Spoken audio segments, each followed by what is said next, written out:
Voilà Ercilda, il a suffi que je dise ça pour la faire venir.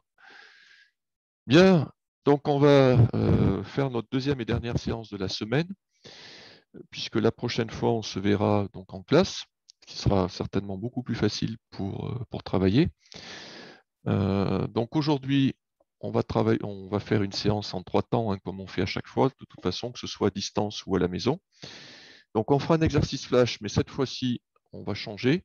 On fera un petit peu de Pythagore, mais aussi un petit peu de statistiques, ou alors que des statistiques, je ne me rappelle plus.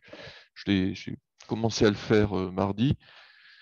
Mais bon, la dernière fois, je vous avais envoyé dans le diaporama des exercices sur Pythagore, notamment sur la deuxième partie du chapitre euh, où il faut montrer qu'un triangle est rectangle. On avait eu le temps d'en faire un ou deux en classe, mais pardon, un ou deux pendant la séance, mais on n'avait pas le temps de les faire tous.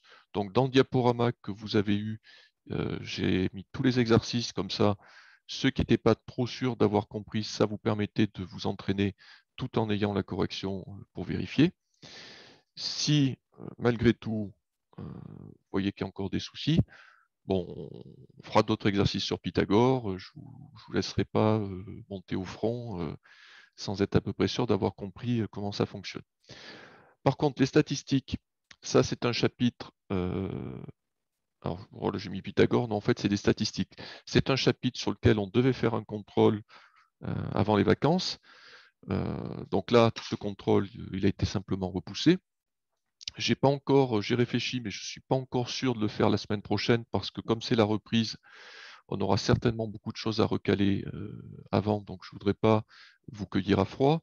Donc probablement qu'on le repoussera à la semaine d'après, mais de toute façon, on n'aura pas le temps en classe de travailler beaucoup les statistiques, puisqu'on a déjà 2 autres chapitres sur le feu. En revanche, donc, ce que j'ai fait, c'est que je vous ai choisi 3 exercices qu'on va faire maintenant, qui recoupent à peu près toutes les questions que l'on peut vous poser dans un contrôle sur les statistiques, tout ce qu'il faut savoir faire. Donc, comme c'est quelque chose que vous n'avez pas vu auparavant, à chaque fois, je vous laisserai un petit peu de temps pour le compléter.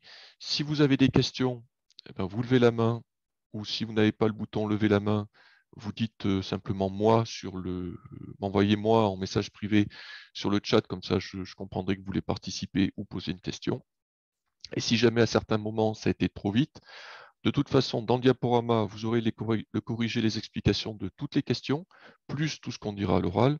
Donc normalement, avec ça, ça devrait suffire. Sinon, ben la semaine prochaine, vous venez me voir et vous me dites, voilà, il y a ça, la moyenne, la médiane, je ne sais toujours pas faire, ou il y a tel exercice, je n'ai toujours pas compris comment m'y prendre. Oui, Maxence, tu voulais poser une question?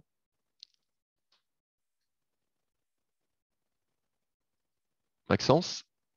Ah, c'est pour le résultat. Eh ben, je t'écoute. Vas-y, c'est parti. Tu as raison, je parle beaucoup. Il est temps rentrer dans le vif du sujet. Alors, qu'est-ce que je dois marquer dans ces colonnes du tableau?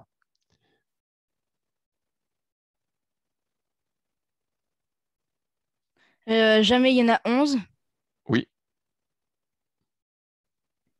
Pour une fois, il y en a 7. oui, Il y en a 4 pour 2 ou 3 fois. oui, Plus de 3 fois, il y en a 3. parfait. Et ça nous fait donc un total de... 25. Oui, 25. OK. Bon, là, ça présente pas d'obstacle particulier. Il faut juste bien faire attention de lire correctement les colonnes. Donc, je vous ai mis la réponse de toute façon à l'avance. Question suivante. Je voudrais que vous me calculiez la fréquence en pourcentage qui correspond à chacune de ces valeurs. Alors, comme c'est un travail que vous n'avez pas eu le temps de préparer, je vous laisse 30-40 secondes pour le faire. Et ensuite, si quelqu'un veut proposer ses solutions, c'est avec plaisir.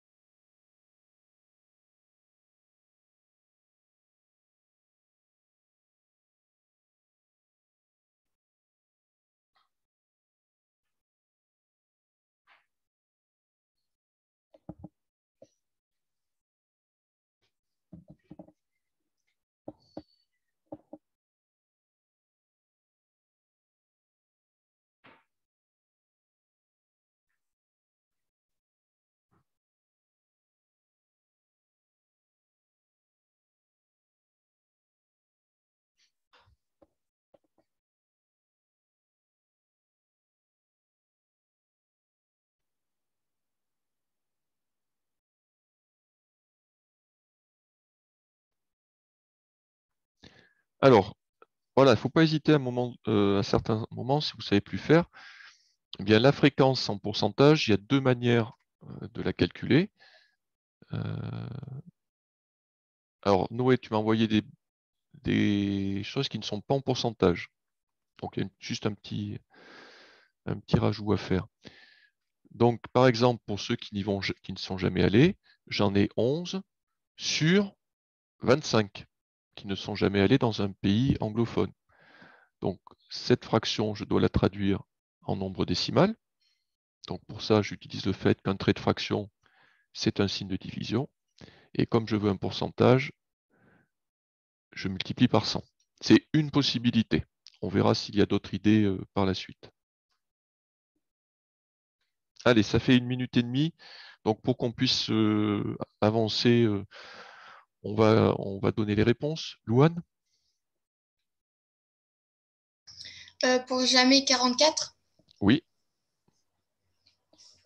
Pour une fois 28. oui, Après 16 oui, et 12 12. et 100. Et le total, c'est 100. Donc, voilà. Alors, il y a deux manières de faire. Soit la formule donc, classique qu'on utilise depuis la cinquième. On passe par l'écriture fractionnaire, on fait la division, on multiplie par 100. Deuxième possibilité, donc Mallory parlait des produits en croix, tout à fait. C'est-à-dire comme c'est un pourcentage, on sait que le total fera forcément 100%. Et une fois qu'on a le total, alors je vais effacer le reste, voilà. Une fois qu'on a le total, ben, il suffit de faire des produits en croix. Donc par exemple, 3 fois 100 divisé par 25, qui fera 12. Alors ensuite, on peut faire aussi le produit en croix avec les deux colonnes qui se suivent. 4 fois 12 divisé par 3 qui fait 16, etc. Mais on a aussi pour le produit en croix le droit de le faire avec des colonnes qui ne sont pas forcément côte à côte. Par exemple, je peux faire le produit en croix avec cette colonne et cette colonne, ce qui fera 4 fois 100 divisé par 25, et je retrouverai 16 de la même manière. Alors ici, il y avait une technique encore plus simple. Est-ce que quelqu'un l'a remarqué? Qui ne nécessitait pas de calcul compliqué. Quentin? Bah, avec la colonne du haut et la colonne du bas. C'est-à-dire?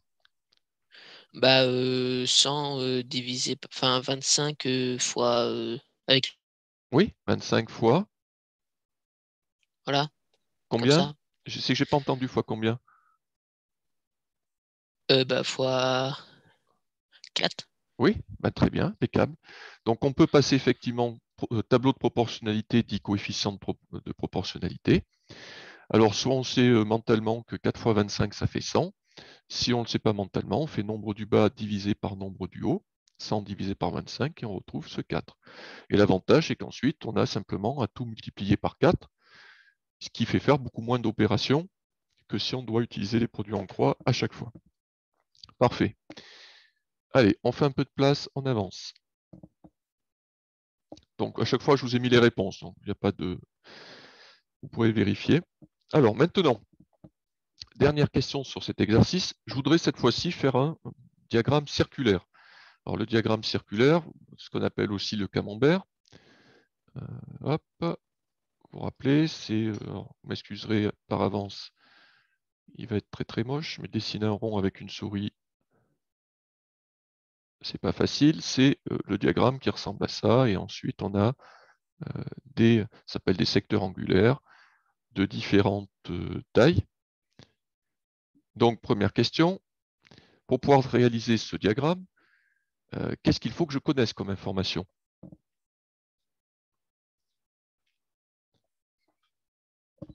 Que dois-je calculer? Allez, il y a bien quelqu'un qui a la réponse. Alors, Noé m'a répondu par message, il m'a dit degrés. Oui. Alors, les degrés, c'est une unité qui permet de mesurer un angle. Donc, effectivement, pour pouvoir tracer toutes ces portions-là, tous ces secteurs angulaires, ben, j'ai besoin de calculer les angles.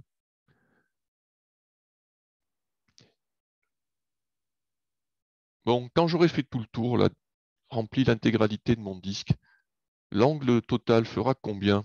Est-ce que quelqu'un est capable de le rappeler? Amandine, très bien, 360. Donc, je sais que l'angle total fait 360 degrés. Et c'est pour ça que dans ma question, je disais qu'est-ce qu'on doit rajouter au tableau? C'est-à-dire que les effectifs s'arrêtent à 25, les pourcentages s'arrêtent à 100, et là, il faut qu'on aille jusqu'à 360. Donc, on ne peut pas utiliser les nombres qu'on a à disposition. On est obligé de rajouter une ligne supplémentaire pour pouvoir calculer les angles. Alors, je vais vous la rajouter et vous allez me calculer les angles en degrés. Allez, c'est parti. Je vous laisse pas beaucoup de temps parce que c'est pas très long et de toute façon, même si vous n'avez pas le temps de tous les faire, si vous avez réussi à en faire 2 ou 3, c'est que vous avez compris, donc ça ne vous posera pas de problème pour compléter tout le tableau.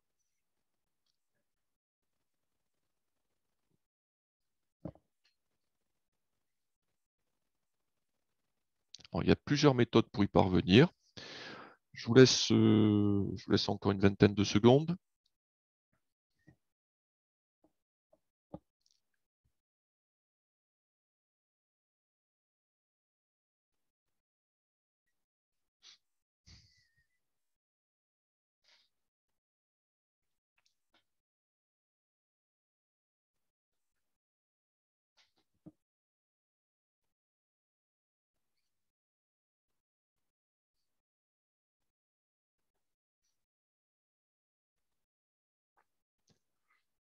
Alors, attendez, hop, je réponds à une question.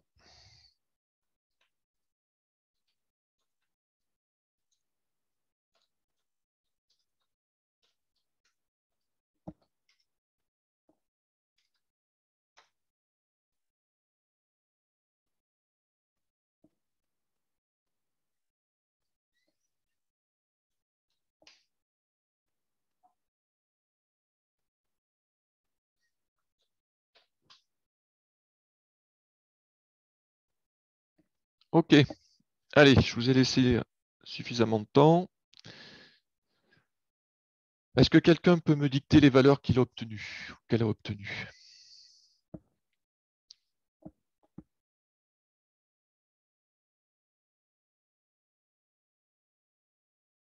Alors, si vous n'avez pas fini, c'est pas grave, hein. Si vous me donnez les 2-3 premières, c'est bien suffisant. Noé?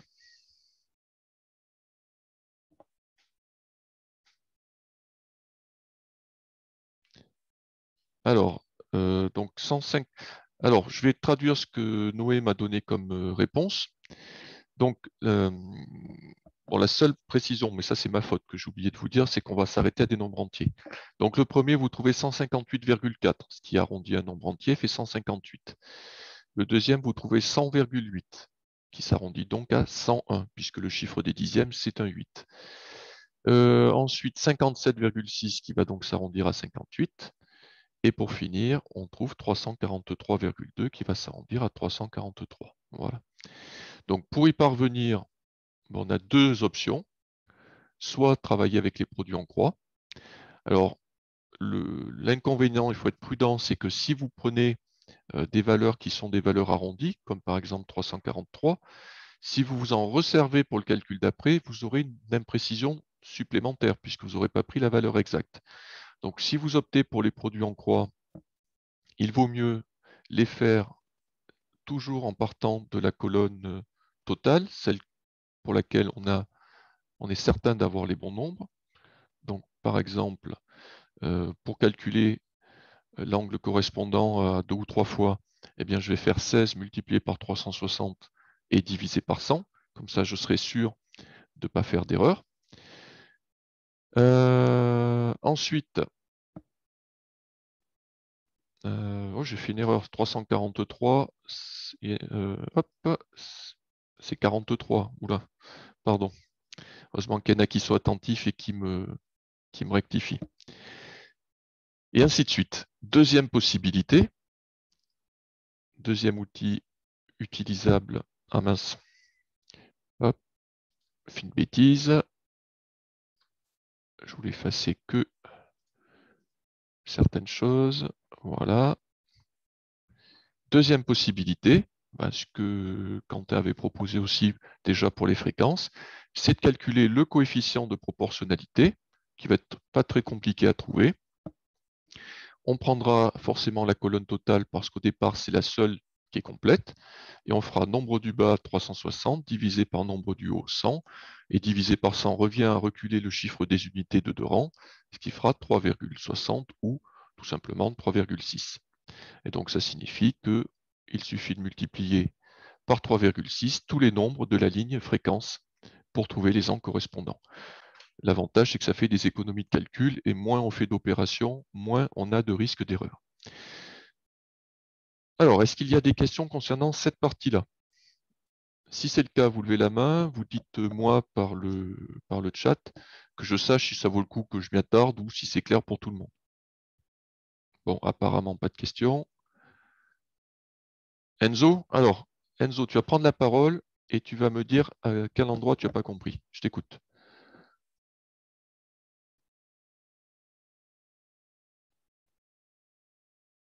Non, mais est-ce que tu peux... Enfin, ça sera peut-être plus facile si tu me dis à l'oral pour me dire à quel endroit, à quel moment tu n'as pas compris. Le début. Alors, le début, c'est-à-dire, quand tu dis le début, c'est ce qu'on a fait avant? Oui. Ça? Ou encore avant? Oui. Oui, c'est ça. C'est ici? D'accord. Oui, c'est ça. D'accord, pas de problème. Je vais réexpliquer. Et sinon, la manière dont on a complété le tableau, ça, tu l'as compris ou pas? Oui. Ok, bon, alors ça va aller vite, c'est pas grand-chose. Donc ici, un diagramme circulaire, c'est quelque chose qui se présente sous cette forme. Donc on a un ensemble exactement comme un gâteau qu'on aurait coupé en parts. Hein.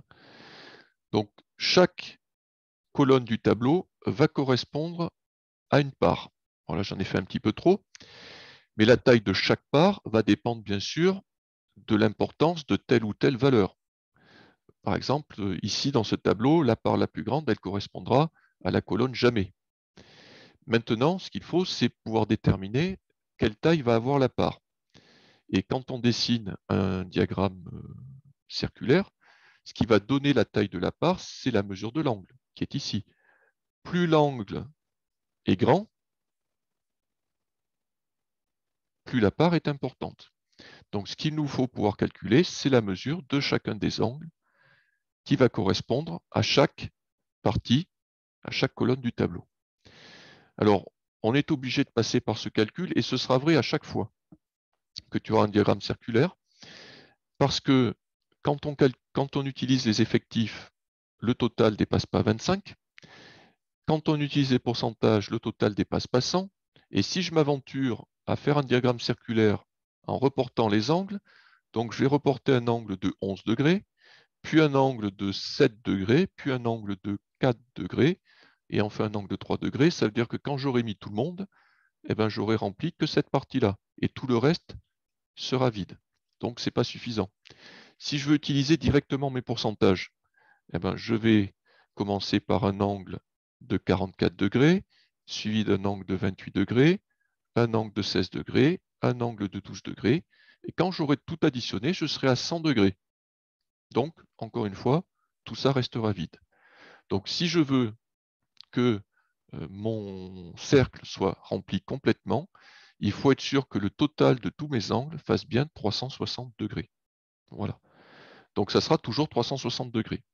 Et une fois que j'ai placé donc les 360, ben, si tu me dis que la suite n'a pas posé de problème, ben, ça devrait aller. Est-ce que c'est un peu plus clair là?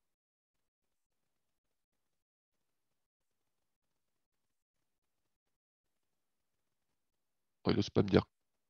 Il n'ose pas me dire que non. Oui, bon, de toute façon, si le contrôle n'est pas la semaine prochaine, donc s'il y a toujours des problèmes, on en rediscutera. Donc là, je vous ai dessiné le diagramme pour que vous puissiez voir la tête qu'il a une fois terminée, mais ça, bien sûr, je ne peux pas vous demander de le faire directement ou sur le papier, ça prendrait trop de temps.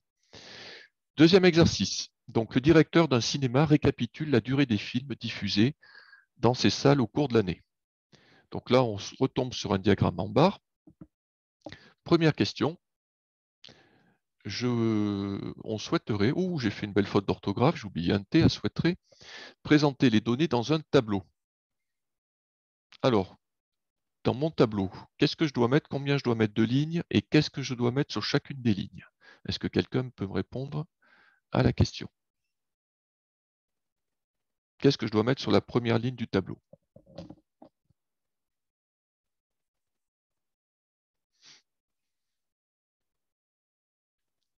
Sur la première ligne, attention, il y a un sens. Alors, vous voyez, c'est bien quand vous me répondez parce que quand je vois des erreurs, ça me permet de voir qu'il y a quelque chose qui n'est pas très clair. Alors, il y a un code pour faire les graphiques. Alors, certains me disent effectif, d'autres me disent durée. Donc, vous voyez qu'il y a besoin d'y revenir. Il y a un code. Quand vous faites votre tableau, sur la première ligne, on met toujours la grandeur qui est à l'horizontale.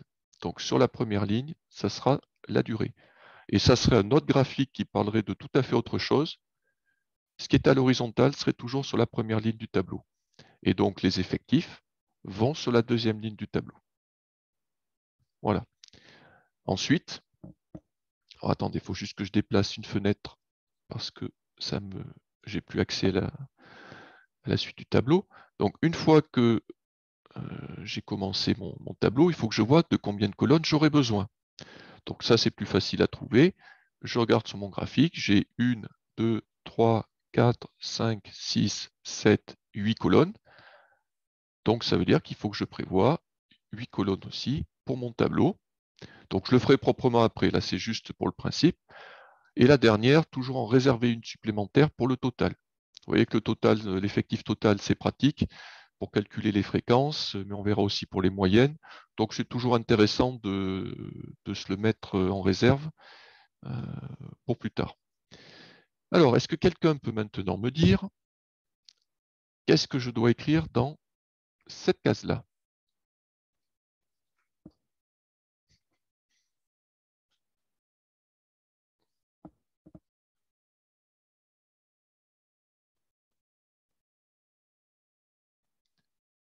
Alors, 9, c'est plutôt un effectif. Donc, 9, ça sera plutôt ici. Donc, il y en a qui me disent 90. Alors, pourquoi 90? Ah oui, je sais, parce que 90, c'est la valeur du milieu. Ah, donc, déjà, c'est bien de l'avoir vu. Alors, d'autres me disent 80.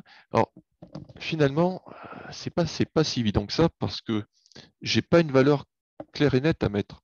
Ma première barre, ma première colonne sur le graphique, elle commence, si je regarde bien, elle commence à 80 pour s'arrêter à 100. Donc du coup, entre les deux, ça fait plein de valeurs. Et il faut que dans mon tableau, je puisse aussi l'expliquer. Si je mets 90, voilà Tristan, bonne réponse. Ou Quentin aussi. Si je mets 90 ou 80, j'ai qu'une valeur. Celui qui voit le tableau pense que 9 films ont duré exactement 80 ou 90 minutes, alors que c'est une durée qui est comprise entre 80 et 100.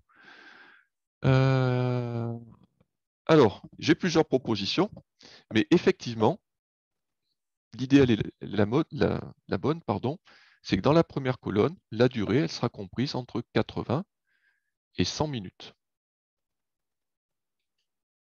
Voilà. Et donc, pour la deuxième colonne, eh ben, du coup, on sera forcément entre 100 minutes et 120 minutes. Alors, je suis désolé, c'est pas très lisible. Je vous l'ai mis au propre après, vous inquiétez pas, mais avec la souris, c'est très compliqué d'écrire. C'est là que je regrette le tableau. Et ensuite, en troisième colonne, on sera de 120 minutes. Donc, il ne faut pas que j'oublie entre, bien sûr.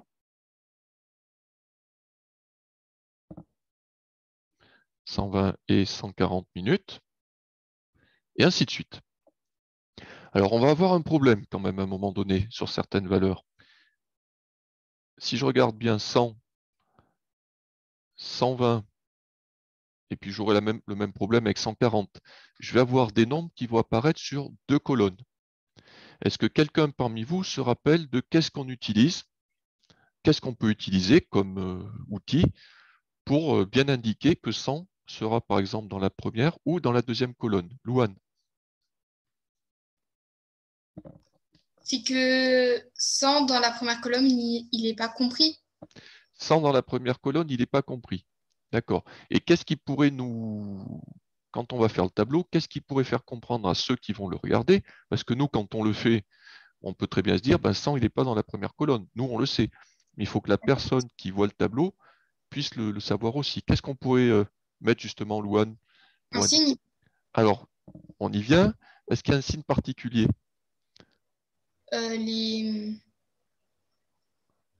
les crochets, non? Alors, ça existe avec les crochets, mais ça, c'est quelque chose que vous verrez en seconde. Ce n'est pas notre programme de collège, mais on a 2 autres signes qu'on utilise déjà pas mal et qui permettent aussi de faire le job.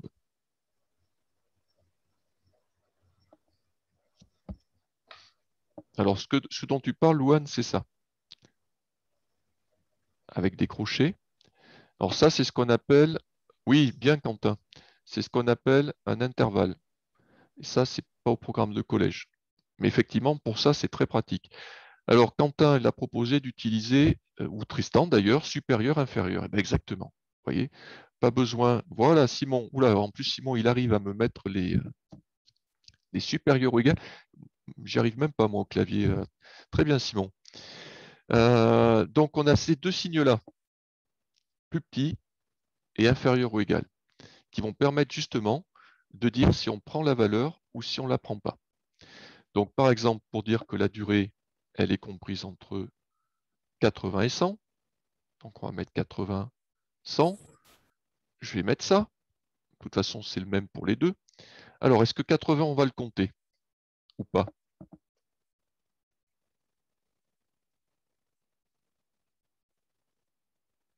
Oui. Donc, je mets que la durée peut être égale à 80. Et Louane, tu disais que 100, du coup, on ne le comptait pas. Donc, eh ben, on laisse 100, on laisse la durée strictement inférieure à 100. Et donc, ça nous donne notre premier en tête de colonne. Alors, vous voyez que ça demande un peu de boulot. Mais une fois qu'on a le premier, ensuite, on va simplement faire un copier-coller. Et dans ce copier-coller, on changera simplement les valeurs à chaque extrémité qui, bien sûr, vont évoluer. Mais quand je dis un copier-coller, vous voyez, je recopie toute cette partie-là et je vais simplement décaler de colonne en colonne. Donc, pour la deuxième colonne, j'aurai 100 et 120. Pour la troisième colonne, alors m'excusez parce que je remplis un peu l'écran dans tous les sens, mais ce sera plus propre après. La durée, je fais un copier-coller, elle sera entre 120 et 140, etc., etc., etc., jusqu'à ce que j'ai bien compté mes 8 colonnes. Alors, on va faire un peu de place dans tout ce fouillis, et je vais vous afficher le tableau, voilà, mis au propre. Alors, j'ai même abrégé, mais maintenant, pour des personnes qui ont fait le calcul littéral, ça ne va plus vous effrayer. Au lieu de recopier durée en entier, j'ai simplement mis la lettre D, pour que ça me prenne un petit peu moins de place. Mais vous voyez, c'est exactement ce que vous m'avez dit. Je l'avais préparé à l'avance, donc je ne savais pas ce que vous répondriez, mais c'était exactement ça. Donc, une fois que j'ai fait mon tableau, bon, on va compléter les effectifs, mais ça, on va aller très vite parce que je ne pense pas que ça posera de difficultés particulières. Il suffit de faire comme dans le premier exercice, de regarder la hauteur de chacune des colonnes. Par contre, question un peu plus compliquée. Je voudrais calculer la durée moyenne d'un film. Comment je dois faire? Alors, avant de se précipiter sur le calcul, comment je dois m'y prendre?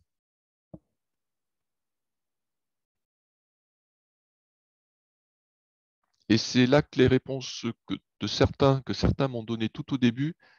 Oui, alors, je réponds au fur et à mesure parce qu'il y a des messages. Donc, il y a Quentin qui propose de prendre 90. Oui, alors, le produit en croix, pas ici parce qu'on ne va pas faire comme pour les fréquences. On ne va pas rajouter une ligne au tableau. mais ça, si on avait besoin de calculer les fréquences ou les angles, c'est le produit en croix qu'on utiliserait. Prendre la moitié, voilà, eh ben, vous avez trouvé, ça c'est parfait. Donc, ainsi de suite, et diviser, exactement. C'est-à-dire que je ne peux pas faire de calcul si je n'ai pas une valeur précise. Donc, je ne me casse pas la tête. Entre 80 et 100, je vais prendre la valeur qui se situe au milieu, c'est-à-dire 90. Pour la deuxième colonne, je vais prendre la valeur du milieu, qui sera 110. Et ainsi de suite. 130, 150, etc., etc. Voilà, je voulais rajouter dans le tableau. Et maintenant, je voudrais que vous me calculiez la moyenne. Je vais vous laisser, alors ça demande un petit peu de travail. Donc, je vais vous laisser une minute, entre 1 minute et 1 minute et demie, pour faire chauffer les touches de la calculatrice. Et quand vous avez trouvé le résultat, vous pouvez me l'envoyer directement par le chat.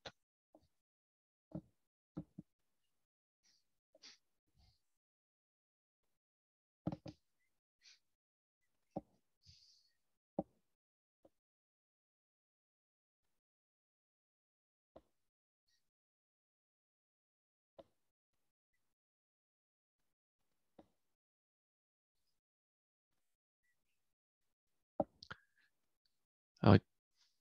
Hop.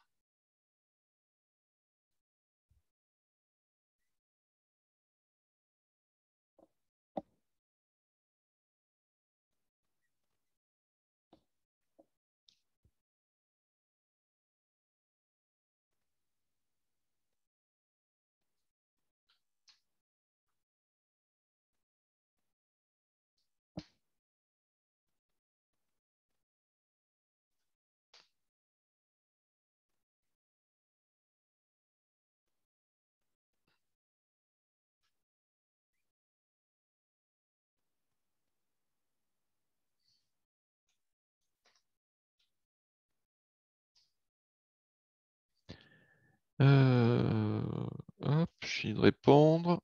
Allez, 1 minute et demie, on est arrivé au bout du temps. Donc là aussi, ça a été pratique pour moi parce que ça m'a permis de voir qu'il y a encore des petites choses qui ne sont pas complètement passées sur les moyennes. Donc la bonne réponse était 135,6. Donc j'essaie de répondre oui ou non au fur et à mesure. Mais comme parfois j'ai 4-5 messages qui déboulent en même temps, si j'en ai raté certains, excusez-moi. Donc je vous donne le résultat. Donc on fait les multiplications, voilà, comme certains me l'avaient dit par écrit, 90 multiplié par 9, 110 multiplié par 12, c'est-à-dire pour chaque colonne du tableau, on va multiplier la valeur avec l'effectif. Et on fait ça pour toutes les colonnes en additionnant au fur et à mesure tous les résultats. Hop, et la dernière, voilà. Et ça va nous donner la durée totale de tous les films qui ont été projetés. Donc en tout, ça fait 6780 minutes. Pour avoir la moyenne, eh ben, il faut ensuite finir en divisant par le nombre de films qui ont été comptabilisés, et il y en a 50. C'est là que la colonne totale, elle est bien pratique. Alors, donc attention quand vous... Voilà. Je vois des questions au fur et à mesure, donc j'essaie d'y répondre parce que je me dis que ça peut être intéressant pour d'autres aussi. Donc, il faut additionner, faut bien additionner les effectifs à chaque fois. Et dès lors que vous aurez un tableau, pour calculer la moyenne, il faudra toujours passer par les multiplications. Voilà, ça il faut le savoir. Ça fait quelques semaines que vous ne l'avez pas revu, mais le jour du contrôle, vous aurez forcément une moyenne à calculer de cette manière-là. Bon, j'ai prévu un troisième exercice. Il nous reste 20 minutes de cours, donc je vais quand même avancer un petit peu pour qu'on puisse faire le tour de tout ce qui est à savoir justement sur les statistiques. Dernière question de cet exercice, je voudrais calculer la durée médiane d'un film. Alors, comme la médiane, c'est quelque chose qui demande beaucoup moins de calcul, je vais vous laisser 1 minute, comme ça va vous permettre de voir si vous vous rappelez de ce que c'est, de comment on la trouve. Et au bout d'une minute, on fera le bilan. Quelqu'un nous expliquera à l'oral comment on trouve une médiane.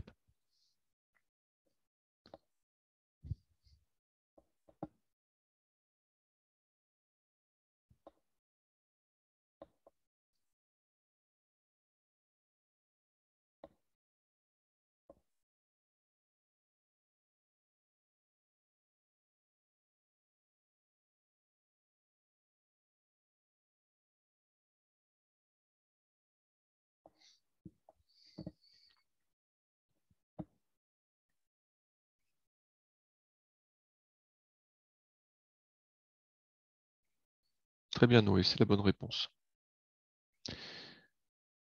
Quentin, c'est bon. Alors, il y en a, attention, il y en a qui me répondent 11, ne confondez pas l'effectif avec la valeur, hein. Ce qu'on cherche, c'est une durée. Donc faites bien attention de me répondre une durée. 11, c'est un effectif. Mais si vous avez trouvé 11, normalement, c'est que vous êtes dans la bonne colonne. Simon, c'est bon.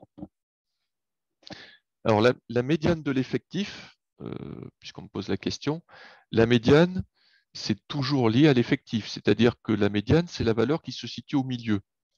Donc, la valeur du milieu, elle va dépendre du nombre, de la quantité de valeurs que l'on a. Donc, elle va dépendre de l'effectif. Allez, ça fait presque 2 minutes. Pour garder un petit peu de rythme, et puis pour peut-être que ceux qui ont un petit peu oublié puissent se remettre ça en tête. Quelqu'un veut me dire comment on trouve la médiane ici?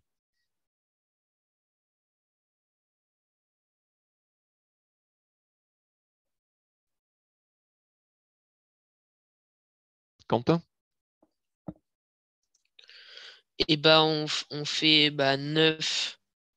Déjà, on divise 50 par 2, donc ça donne 25. Du coup, on additionne jusqu'à ce qu'on arrive à 25.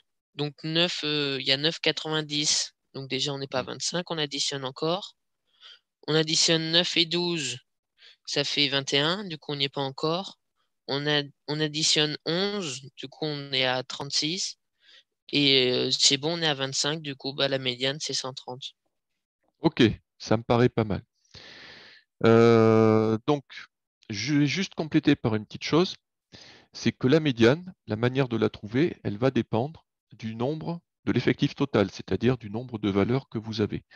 Il y aura deux possibilités, soit c'est impair, soit c'est pair. Alors, je vais vous faire un petit exemple rapide des deux. Par exemple, j'ai 1, 2, 3, c'est-à-dire un nombre impair de valeurs. Si j'ai un nombre impair de valeurs, j'ai forcément une valeur centrale. Donc celle-là n'est pas trop compliquée à trouver. Si on a plus de nombres que ça, on divise par 2 et on arrondit le résultat.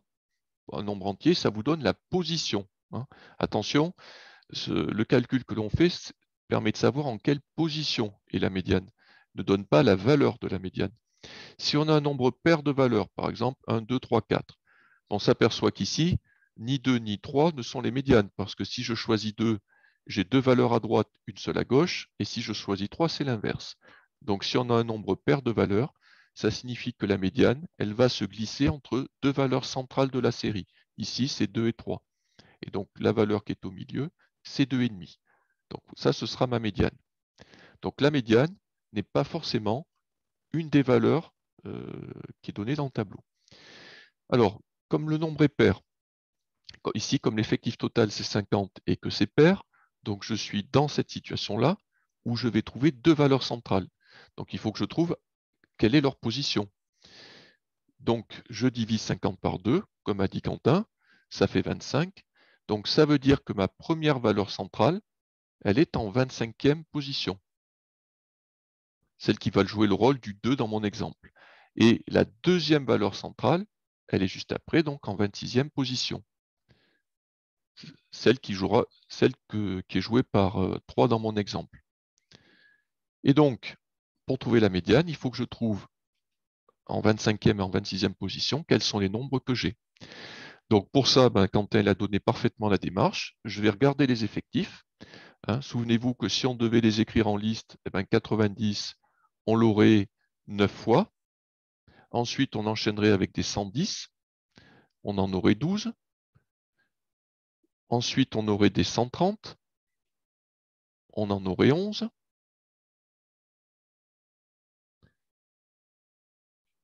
Et on cherche sur quel nombre on tomberait en comptant jusqu'à 25. Donc, comme bien sûr, on ne va pas s'amuser à recopier tous les nombres, eh bien, on voit que quand on a recopié tous les 90, on a recopié 9 nombres, ce n'est pas assez. Si on rajoute à cela tous les 110, 9 et 12, ça fait 21, on a recopié que 21 nombres, ce n'est pas suffisant. Et si on recopie les 130, on en aura recopié 36. Donc c'est largement suffisant. Ce qui signifie que le nombre qui est en 25e position, eh bien, c'est un 130. Le nombre qui est en 26e position, eh ben, c'est un 130 aussi, puisque des 130, on va en recopier jusqu'à la 36e position. Et donc la médiane, c'est le nombre qui se glisse entre 130 et 130. Voilà, c'est pas compliqué, c'est forcément 130 ma médiane. Voilà. Attention de ne pas mélanger la position et la valeur. Le calcul qu'on fait permet de savoir en quelle position on trouve la médiane, et donc ensuite, il faut trouver à quelle valeur elle correspond. On aura peut-être la possibilité d'en faire un deuxième si on ne traîne pas trop. Donc, je vous ai remis toutes les explications pour trouver la médiane. Et si vous voulez bien, il nous reste un peu plus de 10 minutes. On va faire un dernier exercice où j'ai remis à peu près les mêmes questions que l'exercice d'avant, et ça permettra comme ça à ceux qui hésitaient un peu, que ce soit sur la moyenne ou sur la médiane, vérifier si vous savez faire. Donc, première nouvelle situation, lors des présélections pour un jeu télévisé, les candidats doivent répondre à 10 questions. Voici la répartition des candidats par résultat. Donc, sur la ligne horizontale, on voit le nombre de bonnes réponses. Sur la ligne verticale, l'effectif. Donc, par exemple, si je regarde cette colonne-là, elle signifie donc que j'ai 3 candidats qui ont répondu juste à 6 questions. Maintenant, je voudrais que vous me calculiez le nombre moyen de bonnes réponses. Je vous laisse une bonne minute pour le faire parce que ça fait pas mal de calculs. Et au fur et à mesure que vous trouvez vos réponses, vous continuez à me les envoyer par le chat, comme ça je vous répondrai en temps réel.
Bien, on arrive à peu près au bout. On a même dépassé le temps que j'avais accordé pour faire cette question. Alors, est-ce que quelqu'un veut prendre la parole pour donner la réponse ou le calcul à faire? Ou est-ce que je ne vous ai pas laissé assez de temps?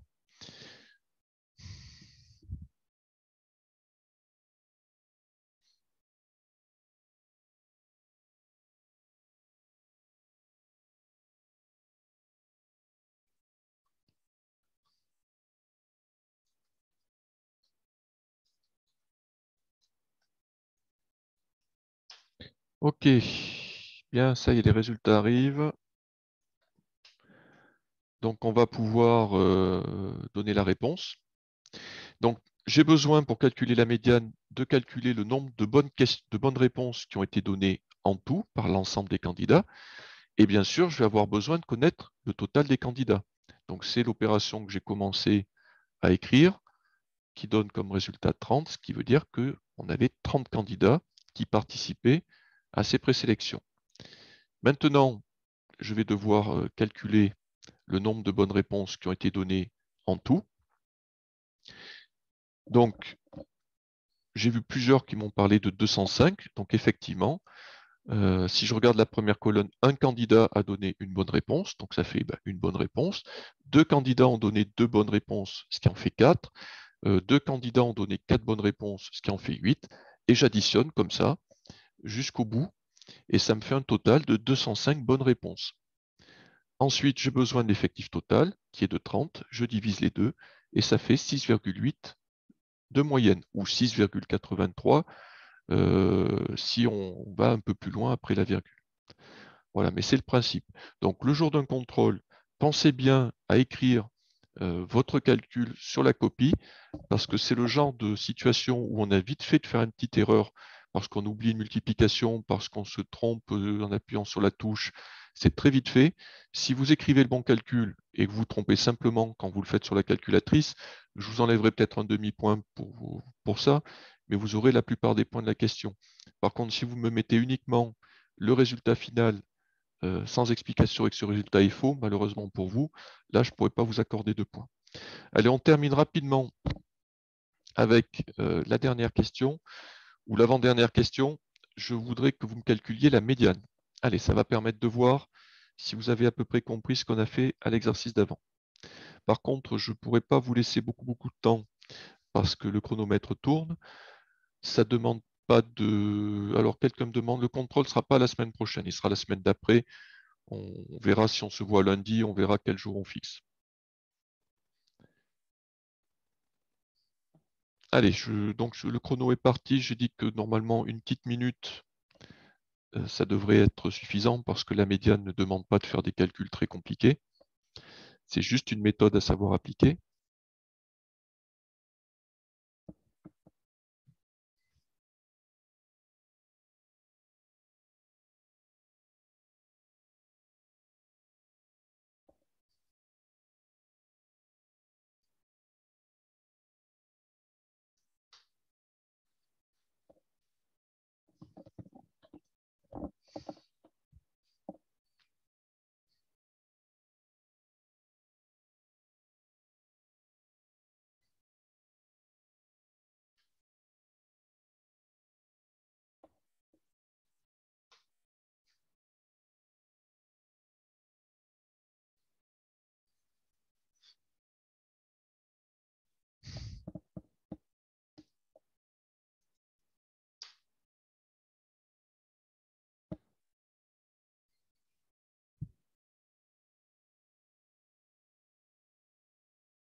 Bon, allez, on est à 2 minutes.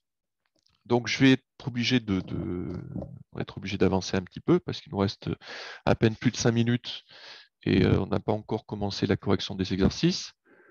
Alors, donc pour trouver la médiane, est-ce que quelqu'un veut prendre la parole pour expliquer comment on la trouve?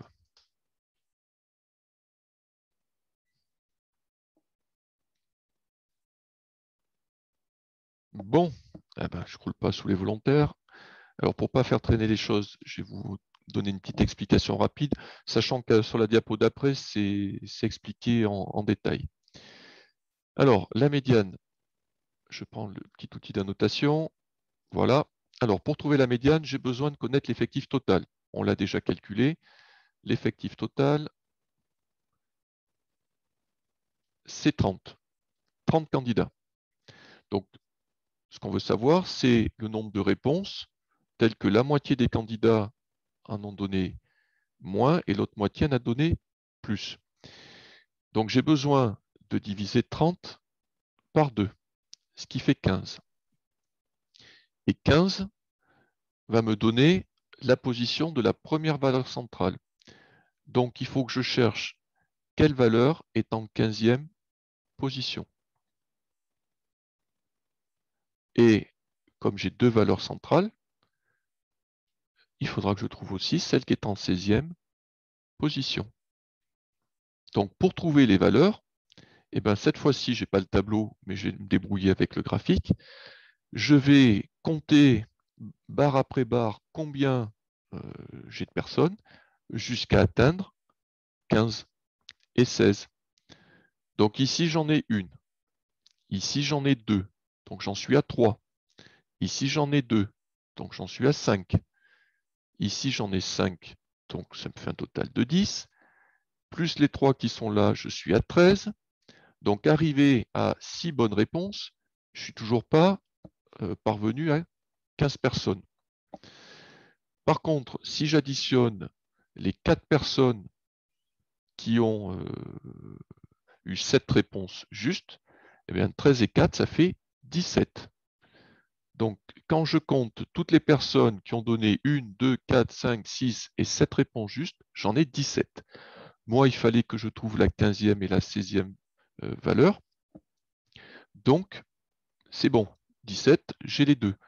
Ce qui signifie que la 15e valeur, eh bien, c'est un 7. La 16e valeur, c'est un 7 aussi. Et du coup, ma médiane, c'est la valeur qui est au milieu entre 7 et 7. Pas compliqué à trouver. Elle est de 7. Ce qui veut dire que la moitié des candidats ont donné moins de 7 bonnes réponses et l'autre moitié des candidats a donné plus de 7 bonnes réponses. Voilà. Donc ça, c'est un petit exercice qu'il faut travailler pour que ça devienne, on va dire, le plus naturel possible. Et surtout, comme je vous le disais avant, ne pas confondre la valeur avec sa position. La médiane me permet de trouver la position des valeurs centrales, et une fois que j'ai leur position, il faut que j'arrive à trouver quelle est la valeur qui correspond, que ce soit à partir d'un tableau, que ce soit à partir d'une liste, parce que je peux très bien avoir tous les nombres écrits à la queue leu. Si j'en ai 400, ça risque quand même d'être un peu long, ou à partir d'un graphique. Bien, j'avais prévu une toute dernière question, mais qu'on ne fera pas, sinon on n'aura pas le temps du tout de parler des exercices, mais je vous l'enverrai avec le diaporama, ce qui fait que vous pourrez la faire vous aussi. C'est simplement calculer un pourcentage. Bon, ça n'a rien de compliqué, mais ça fait partie des questions que vous aurez le jour du contrôle, donc ça permettra de vérifier si vous savez faire. Il y a la réponse, tout ce qu'il faut. Donc on passe aux exercices, parce que pour moi c'est le plus important. Bon, si on déborde un peu, c'est pas grave, hein, mais c'est le plus important pour voir si quelque chose n'a pas été compris. Donc ici, pardon, pour réduire sa consommation de carburant, les ingénieurs ont fixé un grand cerf-volant à la proue, c'est-à-dire à l'avant du bateau, pour pouvoir le tirer. L'angle que fait le cerf-volant avec l'horizontale est de 45 degrés. Sa hauteur, enfin son altitude est de 150 mètres. Je voudrais calculer la longueur de la corde. Alors, qui a réussi à faire cet exercice? Et ne me dites pas personne.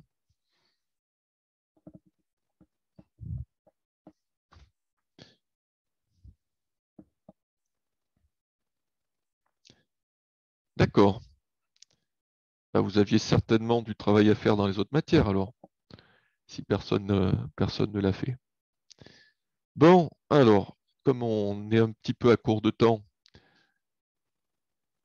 bien, bon, ben alors, je vois que certains me disent qu'ils les ont fait, très bien, mais il ne faut pas hésiter comment dire, à prendre la parole. Se tromper, comme je le dis souvent, peut-être finit par radoter, se tromper, c'est normal, c'est ce qui permet d'avancer. Si quelqu'un vous dit qu'il ne s'est jamais trompé, c'est que ce quelqu'un vous ment.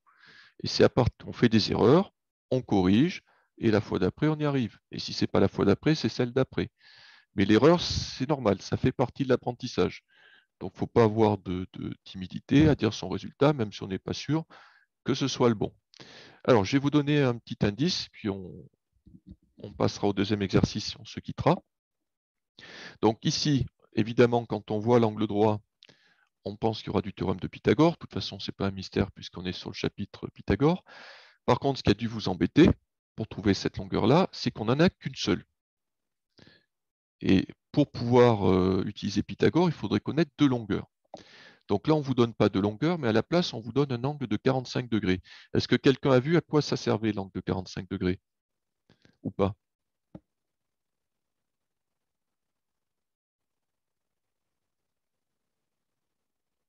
Alors oui, mais à quoi? Est-ce que quelqu'un veut prendre la parole pour le dire? Parce que je préférerais que... Oui, Quentin? Bah, ça sert à savoir à quelle distance les 150 mètres ils toucheront, enfin, ils toucheront les deux côtés. À quelle distance À quelle distance? Là, tu veux dire connaître cette Voilà, à quelle distance-là? distance? Mais alors Voilà. justement, comment il permet de le savoir? Bah,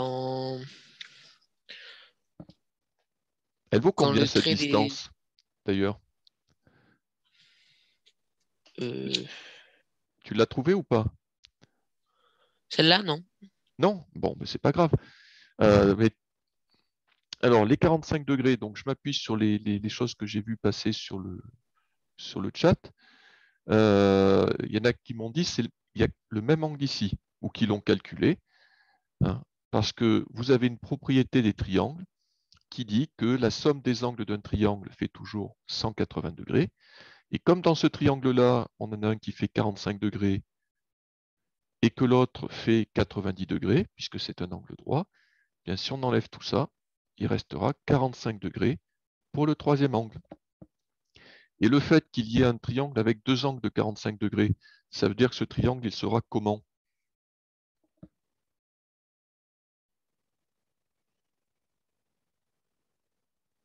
Oui, Mallory, très bien, il sera isocèle. Et si le triangle est isocèle, ça signifie par conséquent qu'il a de deux côtés la même longueur. Donc les deux côtés de l'angle droit font 150 mètres. Alors on va aller un peu plus vite sur le calcul. Hein, c'est un théorème de Pythagore comme on l'a déjà fait. N'hésitez pas à faire comme j'ai fait, c'est-à-dire à rajouter des lettres pour nommer les sommets du triangle. Ça facilite beaucoup ensuite l'écriture du théorème. Mais bon, vous voyez, il n'y a pas de difficulté particulière. Et on trouve une longueur de corde de 212 mètres environ. Donc là, je crois que l'énoncé vous disait à l'unité près. Hein, donc quand on vous dit à l'unité près, ça signifie que vous devez donner comme résultat un nombre entier. Donc ça fait 212 mètres. Allez, on enchaîne sur l'exercice d'après. Une petite coccinelle du nom de Mireille monte le long d'un toit toujours à la même vitesse, comme sur le schéma ci-dessous. Elle part du toit en A pour arriver au sommet S. Je voudrais connaître la hauteur du toit SB.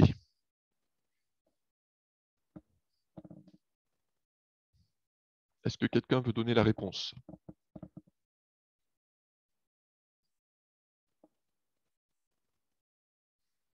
Alors, j'ai une réponse à 2,8 mètres. On va vérifier ça. Oui, bien, c'est 2,8 mètres. Donc, j'utilise le fait que le triangle ASB est un triangle rectangle en B. Je connais la longueur AS qui fait 5,3. Je connais la longueur AB qui fait 4,5. Donc, je vais pouvoir utiliser le théorème de Pythagore pour calculer la longueur manquante, la longueur BS. Donc, faites bien attention Donc, vous écrivez votre égalité de Pythagore, comme ici, avec les lettres. Remplacez, faites bien attention, voilà, c'est ce que je voulais dire, faites bien attention de prendre l'hypoténuse toute seule de son côté. Sinon, vous allez trouver une longueur qui sera fausse. Quand j'ai écrit l'égalité de Pythagore, je remplace AS par 5,3, AB par 4,5, qui sont les nombres que j'ai sur le schéma. Je prends ma calculatrice, 5,3 multiplié par 5,3 fait 28,09, 4,5 fois 4,5, 20,25. Et arrivé à cette étape-là, eh bien, je me rends compte que pour trouver la longueur PS au carré, je ne vais pas pouvoir trouver le résultat directement. Mais comme c'est une addition à trous, pour trouver le nombre manquant, j'ai simplement à soustraire 20,25 du total, ce qui me fait donc 7,84 pour la longueur BS au carré.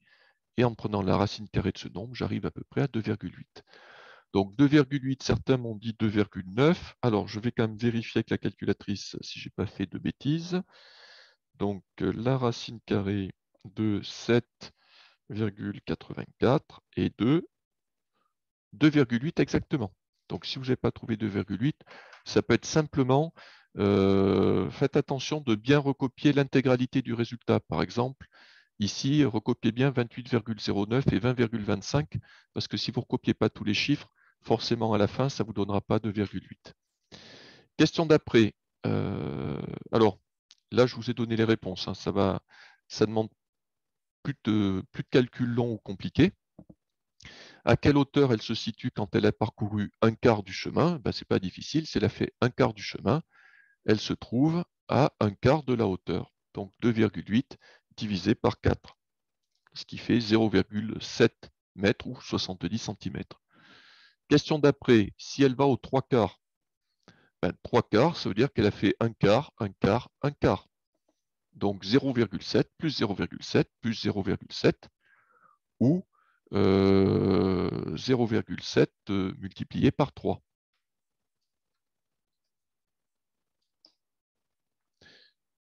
Et enfin, dernière question. En supposant qu'elle avance toujours à la vitesse de 1,1 cm par seconde, combien de temps lui faudra-t-il, pardon, il y a une faute de frappe, pour arriver en haut du toit? Donc la distance qu'elle doit parcourir, c'est 5,3 mètres, mais faire attention parce que la distance donnée est de 1,1 cm, donc il faut bien penser à se mettre dans la même unité. Et ensuite, on peut par exemple utiliser un tableau de proportionnalité. Les vitesses, on aura un petit peu l'occasion d'en reparler, puisque les deux grandeurs que l'on a, ce sont les distances en centimètres et le temps en secondes. La vitesse de 1,1 cm par seconde permet de dire qu'elle fera 1,1 cm en une seconde. On connaît la distance totale à parcourir, qui est de 530 cm. Un coup de produit en croix, on arrondit un nombre entier, ça fait 482 secondes.